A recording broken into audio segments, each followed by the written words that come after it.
Tala Fou le nei foi vaenga o Tala Fou le si fonga o le lau mua I Wellington o le tala mua. E whaitau se lau la whaai o insinia wha apitoa o le aini ngā ruenga mai ua malanga ese atu mai New Zealand nei ona ua toa matuai le whaatino ina o ni ngā ruenga te tele sa fuafua e a fia ai. Whailo mai le whaatonu o le Societe a Insinia wha apitoa New Zealand, Dr. Richard Templar, o le nei whaale tonu e te le lava sa whaina ai o le atina e maleta mau a inga o le tunu. Ta ua le li whaatonu o le teimi nei, ua le aini ngā ruenga te tele o mawhai o na whaatino ina, mai o se tūlanga le manuia tele lea mō na afianga I le matata wha insinia, o lo o iai ma se popo lenga tele o le whalapo tonga insinia le te hao rangahau, e le ngata mō le vaenga o insinia a e whapea le matata wha ka muta o whawhale I le tonu o New Zealand. Na ia ta ua e whapea o le tau fia o ngā ruenga te tele pei o le whausia o whale mai, ma le whaafauina o whale aonga, ma le tau fia fo o ngā ruenga o wala. Ai maise o suinga te tele I ngā ruenga o le suawai, wailonga o nā whaina I ngā ruenga wha insinia a toa maisi matata wha apitoa. Whadia mai fo Dr. Templar, e to tele insinia New Zealand ua ngai tu nei mō ngā ruenga ua foina mai iai e kamupani I le tonu au se tādia, whapea maisi atunu I whafo, ona o tūlanga wha le tonu e pei ona tūlai mai nei. Whaatalo sanga ina ia le Societe a Insinia wha apitoa le whainga malo so whaatasi, ina ia wha amatu watu ia se leni mawai ngā tupe, e whaatino ina I ngā ruenga te tele, ia ua uma ona pāsia, ina ia tau fia I le ngā solo atupe I whafo, o Insinia matangata iai to mai wha apitoa, ona olele ai o ni ngā ruenga. O whaalia le minsta wa onga o Erica Stanford, ua ova le oso vale o le li minsta langolango ia David Sāmoa, malana whaalinga e whapea, o le a leto e whaia ni aso whaapitoa mo whaia onga I do tonu o New Zealand. Se te mo le tausanga na tenei, le sa whaia se whaalinga a le li minsta langolango o a onga o David Sāmoa.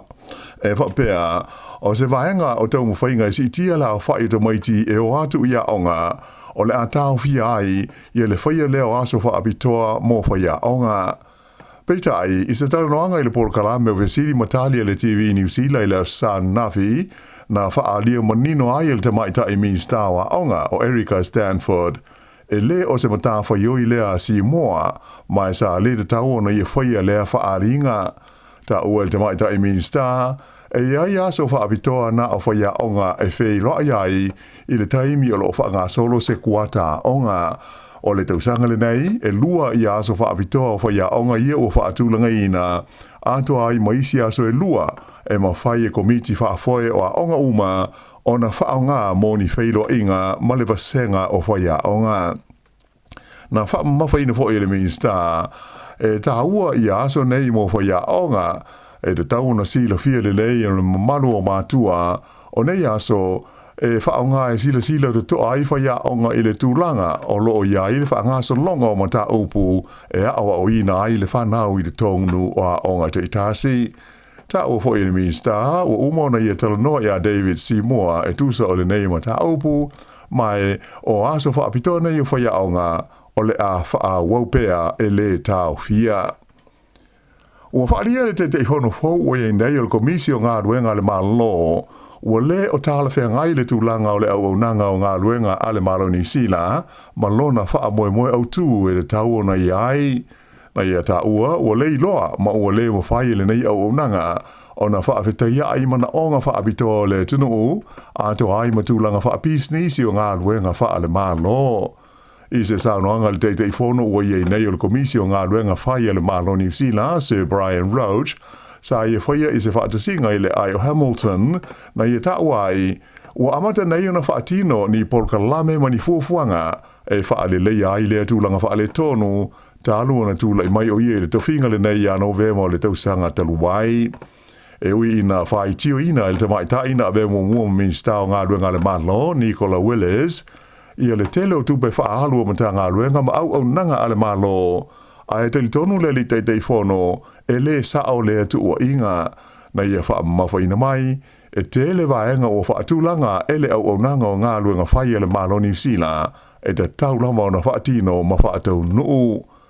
O le minister le o ye nei ngā luenga le malo, le public service, o Judith Collins, wa uma na whaila ai ma le komisio ngā luenga le malo, ato ai ma whaaurulunga ma tā ngā luenga. Mai o ia whaalia iai, le tatau leo na sitia o le tūlanga o le whaatinoina o le tautua, ma ngā luenga whaia le malo, e au fi ai, le sila lea i le whaongaina o le tau mai whaatekonolosi o le AI, po le Artificial Intelligence, i le whaatinoina o ngā luenga whaia ma tā ngā luenga, ma whaala potopotonga a le malo. Na amata alo ia le San Nafi, ia se polkalame whaalau i loa fau o le malo New Zealand. Whabea o na whaatosina mai ai tu lisi Australia ina ia malanga e asi ma tā whawha mai i te tono New Zealand ei. O le li pālemia ia Christopher Larkson ma le minstau tu lisi ia Louise Upston na o la ua te talaina leo polkalame se whailo inga ma le autu stala. Ta ua le pālemia o lana ngā luenga mua a o le iul whale i le pālemene sa haafi ai i la tina e o tu lisi. Na ia ta ua o le nei ati nae e matua tā ua tele i le ta mao a inga o le tunuu. Whaali e foi le pālemia o le teiminei o lo lava ma te toi awa noa i waalele whapea ai ma whaletari malo i le tono New Zealand mo tu lisi e fia malanga asi e si mai i le tunuu. Mai o le anganga o le whainga malo ina ia ve New Zealand ma tunuu nunga le tasi mo te ngata Australia malanga tā whao mai ai. Ta ua foi le tamaita e minstau tu lisi Louise Upston o le fuafuanga o loo iai le teimi nei, ina ia vele lua o lua lima, ma te usanga le lei mo la ati na eo tu lisi, ma te ngata tā whao mai. E awha miliona tā la le tau o le polkalame whaalau i loa faule nei a le malo o New Zealand, mo tu lisi mai Australia.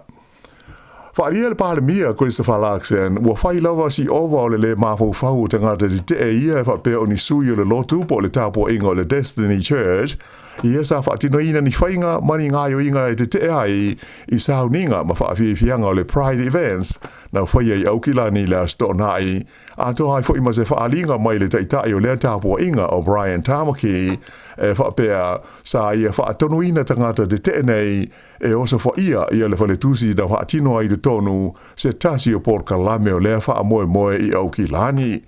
Tele ni te sa moli mawina whaasanga i sauninga ma polkalame nei le whaengola vai aso, mai o ia te na taula mua ai ia sui o le whaarapotonga e whaingoina o le Man Up Group, lea e whasotai ma le Destiny Church.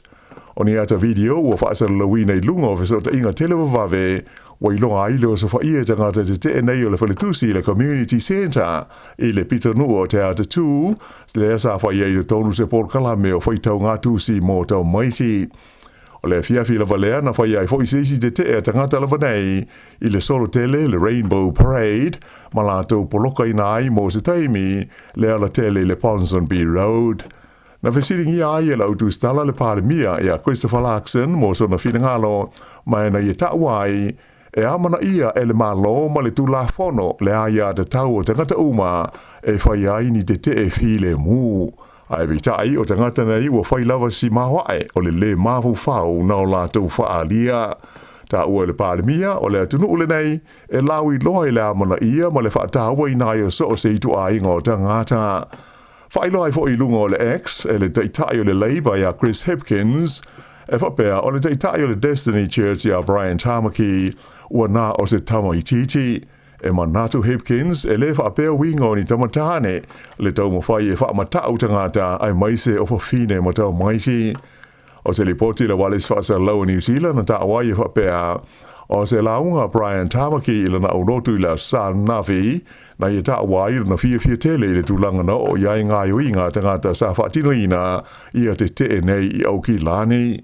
Whailonga i whaile matua le fia o le pulenu o Aukilani o Wayne Brown i le tūlanga na iai i a te tangata nei o le Destiny Church. A mai se, o la lata o sa whaia o le whaletusi, o se whale e awa noa mō tangata uma o Aukilani. Na ia tā uai, ua whai lawa si ova o le ngāio i ngā i lātou sa awai i ia whainga te. O ia la te a le Destiny Church, ua whaia ne iai ia suenga a le ofisa o leo. E manatu le tamai taina ave mua pālemia o New Zealand o Helen Clark, sa de tau i le malo le tukuki o na tala noa mua mai i le malo ni sila au le isai nia le la whenga inga male malo tele o saina. Whaalia mai Helen Clark e fōlinga mai na sai nia le nei whenga inga le pale mia o le tukuki po le Cook Islands o Mark Brown e au noa ma se sila fia i tangata o le tukuki ai whapena ai male malo o New Zealand. Pei ta ilana whailo mai e le pale mia o Mark Brown o le whenga inga masaina e le o sui ai le wāwhea ngai o le atukuki ma New Zealand ai o le ade tau o na wha malo si ai. E le i wha ai loa ina mai whala i tele le teimi nei, le au ililinga o le whenga inga le nei saina ma le Cook Islands. E le aise tasi na maliu i le mū lea na awhi aise whale tele e maudu tongi ei tangata i le lau mua i Wellington i le awa uri le San Nafi. Whaelo mai le pulenga o mū mwhala lau whaafosei i le fans. O le nei mū na awhi aise apartment i le whonga whale tolu o le whale tele le nei whonga whale walu. Whaingoa ina o le Pukeni Howe Flat i le awala o le Willis Street. Whaelo mai le teitai o le fans o Matt Franklin. Sāmoa whaio na avesea uma i whafo i a tangata ino nofo ai i apartments nei whale mai sa ilia i a potu umai la uwhainga ruenga ina i a mauti no ai i leise tasi na totoia i to tonu. Na i a ta ua na umi sa taimi o ngā rurue le au fui mū i le tongo fitia o le asu na a fia ai le nei whale ona o le mū. Ma i ele tele tununga o le ofisa e le i aistasi na whaina pena maliwai i lea whaalawe lawe. Whaelo mai ai e le pure nuu o Wellington i a tori whanau o se whaanoa roanga le tūlai mai o le nei fwoi whaalawe lawe ai o lea whaatoa alua tiusanga talu le mū o le whale o le Loafers Lodge lea na mali di waitangata e toa lima. Ta uel te mai tai pure nuu le ngā lue whaatasi o le pulenga Wellington ma au nanga i taimi o whaalawe lau whaafosei ina ia maua i tangata uma ina nofo i le whale lea na mua nafi i ele fesoa soani Tala Fou ngai.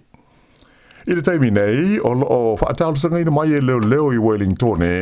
le fesoa soani atu o le mamaru leo tinu moni whaamtalanga e tusa o le whaalawe lawe lea na manua ti ngā inai se alii i le pitonu o Miramar i le awa uli o le stonai. O lea whaalawe lawe pe ona whailo mai e leo, na liputi mai pe tusa o le tūlai lima i le fiafi i le Miramar Avenue, lea whaapea na whasi ai i le neitangata e ni Tala Fou, ma manua ti ngā inai le nauru ina ua palasi i lungo le sima. Ua tu ina mai ni la pata inga ale ofisa o le tau e winga ini tiwunga mamafa e ono a fiai ni vaenga o le pito i lunga o le motu i matu, ai whapena fo i mo le motu i saute o New Zealand. O Gisborne e mamafa ai ti munga, ai o le tu malo tai rafiti whapea matu o le whangalo o le tau Laga Bay, o lo o whengai ma la pata inga o ti munga mamafa e ono palasi i ai. Whaelo mai ai le Met Service e whapea o le luas fulwhai tu la, mai le tu la iwa i le pō na pō, e a whiai i le vaenga o le tunu u i ti munga mamafa, e o atu i le se lau luas fulu milimita. La pate i ai le ono da tafe o waitafe, malolo vai a lau whanua, mai ono a whai nai fe malanga ingo ta amale, ma tu lai mai ai fo i mani solo ele. O le peninsula le Coromandel, whapea ma atu maunga o le Kaimai Range, sa whaamarui nai la pata inga lanu sama o ti munga mamafa, mai le tūlai se fulu i le pō na pō, e o atu i le tūlai iwa i le pō a nānei. Ai le motu i saute o mātu sifo le nuu o motu weka i le tū malo tā se mane, valo i ae a le mamafa i o ti munga mai le tūlai se fulu na pō, e o tūlawa i le tūla e valu i le tae awa na le la. Pei taila sa whailo mai e le ofisa o suesuenga o le vai ma le siusi manga po le niwa, o ti munga o lo valo i mai mo na yaso o luma nei e le la vea ai pe le lava lea e fo i ai i le tūlanga mangumangu o lau whanua e pe o na awhi ai i nisi vahenga o New Zealand nei taimi. Whailo mai e le awa ai tau o le tūlangi sisifo le motu i mātū o loo pito i silio na mangumangu ai lau whanua i le tau mawhana whana o loo iei nei. Ai mai se lava inisi vaenga o le Waikato, whapeli tu malo taunaki, ma vaenga maurunga i le o ngā tonu o le motu. Ta ua o le a lea a fia vaenga nei o le tunu i ti munga mamafa e pei o na valo ia mai. I le motu saute o se vaenga i sifo Otago, whapea Haas, ma le West Coast, o Peter Silio na mangu i le nei taimi ia tūlanga o le tau o loa fia ai. E tā alonga, o lea ua mata le taʻamusanga le ka pisupa le Pasifika i le nei tausanga, mai sa moli mawina i le whaunga le vai aso ni tā alonga mata ina ma le tau whao. Ma lo le Chiefs i le Blues i aia luas fulima le fulfa, Crusaders na ma lo i le Hurricanes e tolus fultoru i le luas fulima, a le Waratahs na ma lo i le Highlanders i se tasio tā alonga tau whao, i aia tolus fulfitu i le tolus fuluono. O le au fiti le drua na whaia ina i le Brumbies, tolus fulono le tolus fulua. Ai pei o le tālonga zafa atali i le totele, o le tālonga lea le moana Pasifika ma le au o le Forza Australia, ona o le uru ai tālonga lea le lātou kapiteni Fou o ienei o Adi Savea, tālu ona se atu iai mai le au o le Hurricanes. Ea mai pei o na sisila ma mai mo iai, e tasi ale ai lea na whaia i nai le moana Pasifika, whaas fulfa i le whaas fulurima a le Force. I la kapi liki, o le malo ai o le Warriors, i le au malo si le Melbourne Storm i le whaunga le vai aso, i ai e tolus fulono le fulurua, o lona lua i leo la tu tālonga whaasama noa, e ta pena ma sauni ai mo le amataina o le taunisanga le NRL o le NATO sanga.